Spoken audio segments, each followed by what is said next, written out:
سەرەتا کاک دکتۆر یوسف و ئەو برادرانی کە لەگەڵیدان سەردانێکی کۆمەڵی دادگەری و یەکگرتووی ئیسلامیان کرد باشیان شتێک بکەن بۆ ئەم پەرلەمانی عێراق خەڵکی کەش بەڕاستی لێرە لە هەولێر دۆست و برادرمان هەیە هاتن حقەتەن ینی داوایان کرد بەڵام وەکو دەست پێکردن و پرۆژە و پێشنیارکردن بۆ ئەوەی کە لایەنەکان چێ بن و دەست بە گفتوگۆکردن بکەین حقەتەن ئەم پرۆژەیە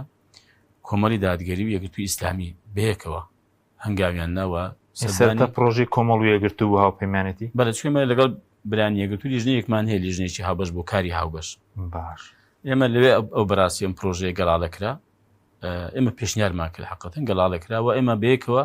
سەردانی هەموو ئەو لایەنانەمان کرد وە کەسایەتیەکانیش بۆچی ئەوە ئاشکراتان نەکرد مادام پرۆژەی خۆتان بچووکە خەڵکی دیکە بولانی دیکە بوو لە ڕاگەیاندن خۆی کرد بە خاوەنی پرۆژەکە وڵی ئێمە